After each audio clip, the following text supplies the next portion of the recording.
I know we pray, lead us not into temptation, but something just keeps running through my mind, and if I don't, get it out of my mind, then it will keep bothering me for the time that I'm speaking my sermon. So let me just suggest that if somebody might have a birthday this week, they might want to check with the fire department to see if a fire permit is needed before the candles are lit. Thank You're you welcome. so much. I feel so much better now. Thank you. Yes. The year was 1265. Not even moon was present at this point. And somebody began writing. And they kept writing for about 9 years, to the year 1274.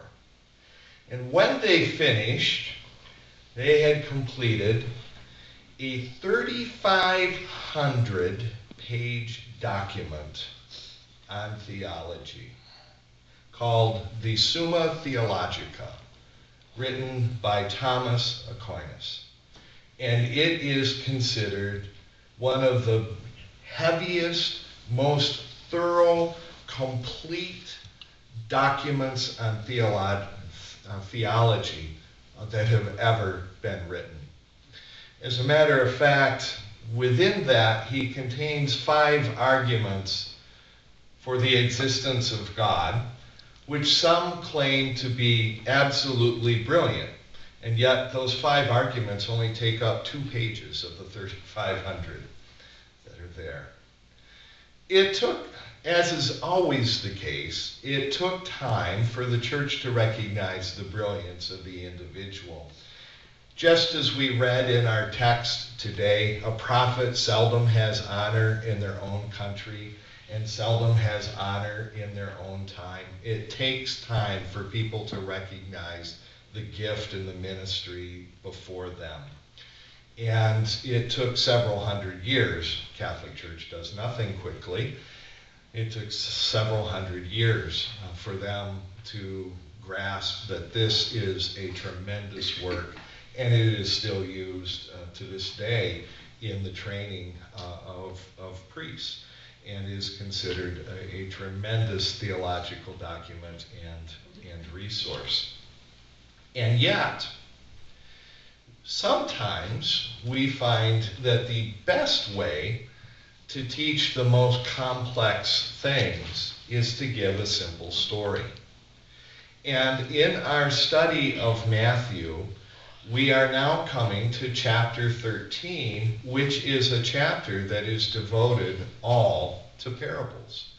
It is where Jesus teaches some of the most deep and the most profound things using everyday stories, things that we can relate to.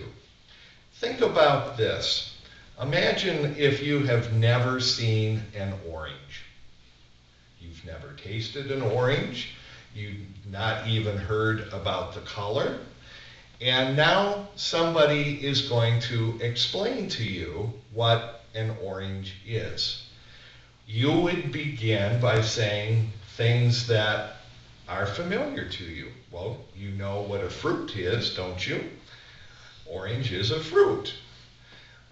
You know what an apple is. An apple has skin. Well, an orange has skin, but it's thicker. You see where I'm going? We would use things that people can understand and relate to, and out of that, then we would begin to build onto something else. At the time that Jesus spoke, most people made their living either in a trade or by being a farmer. I envied them. They didn't spend their days in a cubicle like so many of us have done or still do. And because of that, the people understood what it was like to plant something, what it was like to watch it grow, what you had to do to help it grow and to take root and to get a good harvest.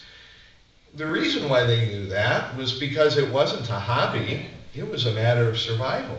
You didn't have Walmart or Myers or Family Fare nearby. You had to do this in order to survive. And so they became very good at growing things and very astute to the times and the seasons. And I always marvel at that wisdom that people have. And I remember my grandparents telling me about, well, at this phase of the moon, at this time is when you plant something. And how do you learn that? It's just passed down from generation to generation.